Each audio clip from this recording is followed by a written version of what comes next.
যারা হচ্ছে আমার মতো একের অধিক বাচ্চা-কাচ্চা সামলায় সংসার করতেছেন, ২ টা কি ৩ টা, তারা কিন্তু চাইলে হচ্ছে এরকম সুন্দর একটা ইনস্ট্যান্ট ফেস প্যাক নিজের জন্য তৈরি করে রেখে দিতে পারেন। এটা কিন্তু স্কিনকে অনেক বেশি হচ্ছে গ্লোয়িং করে।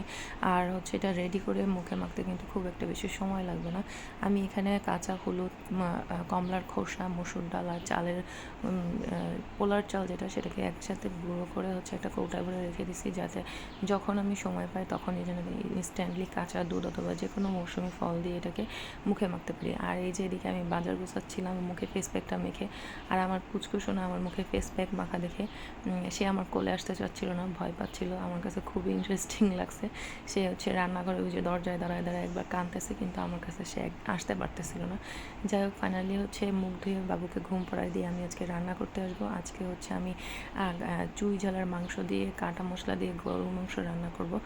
আর এই জন্য হচ্ছে মাংসটাকে ভালোভাবে ধুয়ে পাতিলে নিয়ে তার ভিতরে হচ্ছে সমস্ত মশলা আমি কেটে দেবো। এখানে পেঁয়াজ, রসুন আস্তে আস্তে দিয়ে দেবো, আর হচ্ছে শুকনো মরিচ এভাবে কেটে পানিতে ভিজিয়ে রাখলে এর বিচিগুলো ছাড়া যায়। আর ঝালের পরিমাণটা কিন্তু এখানে কম লাগে, গ্যাস কম হয় যেটা বলে। তারপরে লবণ, হলুদ, জিরা, ধনিয়া সব কিছু দিয়ে দেবো। আর এখানে কিন্তু আমি আদাটা এখন দিইনি, আদাটা লাস্টে দিব। আর দিয়ে দেবো হচ্ছে গরম মশলা, সব রকম গরম মশলা এখানে দিয়ে দিতে হবে। তারপরে আমি এখানে সরিষার তেল দেবো।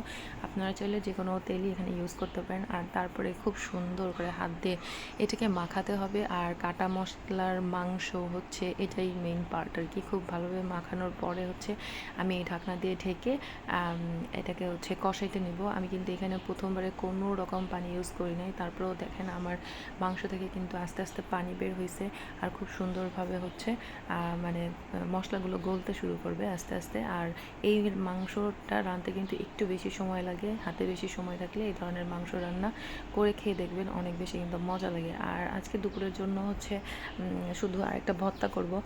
বাসায় যে পটলের খোসা ছিল আর হচ্ছে কিছু লাউ শাকের ডগা ছিল, সেগুলো দিয়ে মাছ দিয়ে হচ্ছে ভর্তা করে নেবো। তার জন্য শুকনো মরিচ নেব, রসুন নেব আর পেঁয়াজ নিয়ে একসাথে হচ্ছে সব কিছু দিয়ে সামান্য একটু পানি আর একটু সরিষার তেল দিয়ে এটাকে ভাপাতে দিব। আর ওইদিকে দেখেন আমার মাংসটা কিন্তু ভালোই কষানো হয়ে গেছে। আর এইটা কিন্তু আমার ফার্স্ট টাইমের কষানো, আমি কিন্তু এখানে কোনো রকম এখনও পর্যন্ত পানি ইউজ করিনি।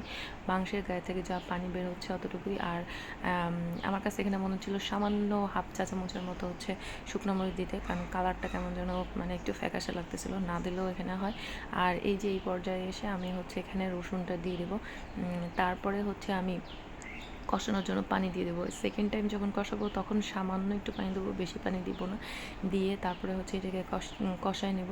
আর এদিকে হচ্ছে আমার খোসা যেটা আমি সেদ্ধ করতেছিলাম সেটা অলরেডি হচ্ছে সেদ্ধ হয়ে গেছে, একটু পোড়া পোড়াও হয়ে গেছে। ওইটাকে চুলা বন্ধ করে দিয়ে হচ্ছে এবার আমি মাংসটাকে প্রেশার কুকারে দেবো, যেহেতু এটা সেদ্ধ করার জন্য। এই পর্যায়ে হচ্ছে আমি আলু দিয়ে দেবো আর দিয়ে দেবো চুই ঝাল।